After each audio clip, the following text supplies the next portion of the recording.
10টা 10:30টার দিকে commissioner sir আমাদেরকে নির্দেশ দেয় যে একটা লোক অপহরণ হয়েছে। এটা জাস্ট মোবাইল নাম্বার দিয়েছে। এই মোবাইল নাম্বারের সূত্র ধরে আমরা ভিকটিমের খোঁজে যাই।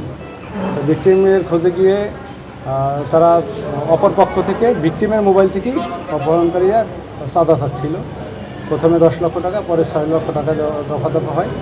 টাকা নিয়ে চকের ফুল এলাকায়, বরিশাল মেট্রোপলিটনের চকের ফুল এলাকায় ওই পোলের উপর থাকতে বলে।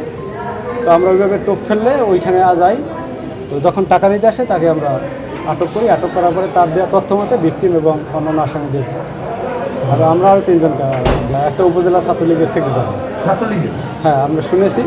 পরবর্তীতে ওই থানার সংশ্লিষ্ট থানার অফিসার ইনচার্জের সাথে কথা বলি, তা জানায় তার নামে একটা মামলা আছে। পরবর্তীতে সেও আসামি, আমাদেরকে অনুরোধ করে তাকে আটক করতে। তাদেরকে আটক করে রাখা হয়েছে। পরবর্তীতে তারা আইনগত ব্যবস্থা নেবে। আগের যারা ধরছেন তাদের বিরুদ্ধে মামলা হয়েছে। তাদের পরিচয় আমরা এখন পর্যন্ত আমি ব্যক্তিগতভাবে আমি জানি। টানা 7মবারের মতো বেস্ট টিস্যু পেপার ব্র্যান্ড হিসেবে স্বীকৃতি পেয়েছে বসুন্ধরা টিস্যু। হোটেল ঘরোয়ার সামনে থেকে একটা লোককে উঠে নিয়ে গেছে। ওনার নাম হলো মোস্তাফিজুর রহমান শাকিল, বাড়ি সম্ভবত মেহেন্দিগঞ্জ। তারা উঠে নিয়ে গেছে। ঘটনার বিষয় হলো এটা যে জনৈক সুজন নামের একজনের সাথে তাদের সাথে অর্থনৈতিক লেনদেন ছিল। সেই লেনদেনের বিষয়ে তাদের সালিশিতে বসার কথা ছিল। পরবর্তীতে যখন সালিশিতে বসবে বা কিছু, তার 2-3 মিনিট পরে তারা খুঁজে পাওয়া যাচ্ছে না।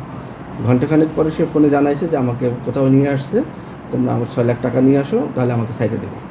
এর প্রেক্ষিতে, এই অভিযোগের প্রেক্ষিতে কমিশনার স্যারের নির্দেশে আমরা অভিযান পরিচালনা করি।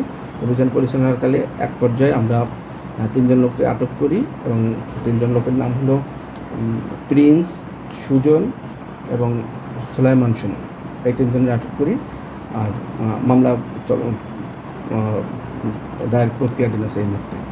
এই যে যাকে নিয়ে ঘটনা এবং যাদেরকে আটক, এই 4 জনের কোনো রাজনৈতিক পরিচয় আছে কিনা বা পাওয়া গেছে কিনা বা আপনারা জানেন?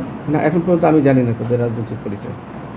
তারা অপহরণ করার চেষ্টা, আমরা যে চাঁদা দাবি করছে এবং চাঁদা আদায়ের চেষ্টা করছে এবং অপহরণ করে নিয়ে গেছে, এই সংক্রান্ত অভিযোগ এবং এই সংক্রান্তে তাদের আটক করা হয়েছে।